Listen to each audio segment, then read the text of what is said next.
Regardez pendant ce temps ces images tournées à Tombouctou tout à l'heure. 2 jours seulement après sa conquête, les troupes françaises quittent déjà la ville, signe sans doute de la normalisation de la situation. On ne verra pas sans doute ces images. Jusqu'à présent, en tout cas, pour nous médias, c'était une guerre sans prisonniers. À Tombouctou, justement, nos envoyés spéciaux, Franck Genozo, Patrick Desmully et Vincent Lejeune, ont pu rencontrer des islamistes capturés lors de la prise de la ville. Voici leur reportage. Prostrés, à genoux dans le sable brûlant. 2 hommes faits prisonniers la nuit dernière. Ils tentaient de fuir vers le nord quand les habitants les ont arrêtés. Le plus jeune n'a que 19 ans. Il tenait un checkpoint pour les islamistes qui, dit-il, l'ont enrôlé de force. Pour respecter la Convention de Genève sur les prisonniers de guerre, nous ne devons pas révéler leur identité. Ils m'ont attrapé et ont ligoté mes mains. J'ai même des cicatrices. Le chef m'a dit d'aller fouiller des véhicules. J'ai refusé.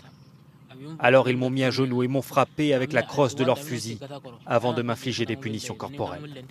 Le second vendait des marmites. Akmil a, dit-il, arrêté sur une route puis traité comme un esclave. C'était il y a moins d'1 mois. Ils me faisaient porter leur sac et je devais leur faire à manger. Après avoir été accusé d'exaction, l'armée malienne montre bien volontiers ses premiers prisonniers. Depuis 2 jours, les soldats cherchaient des suspects, des visages pâles, comme on dit ici, touaregs ou arabes. Quelle ne fut pas leur surprise quand la population leur a remis ces 2 hommes à la peau noire.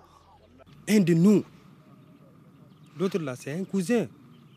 Il vient de Banyangara, mais je ne parviens pas à comprendre. Mais le moment où on m'a dit que c'est un cousin, vraiment, vous voyez ce que ça fait. Je suis un peu déçu. Ils seront jugés équitablement, dit-on ici, dès que le système judiciaire sera à nouveau en état de marche.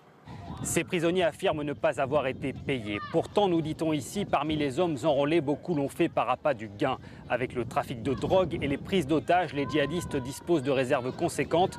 Dans un pays aussi pauvre que le Mali, pour certains, cet argent, même sale, ne se refusait pas.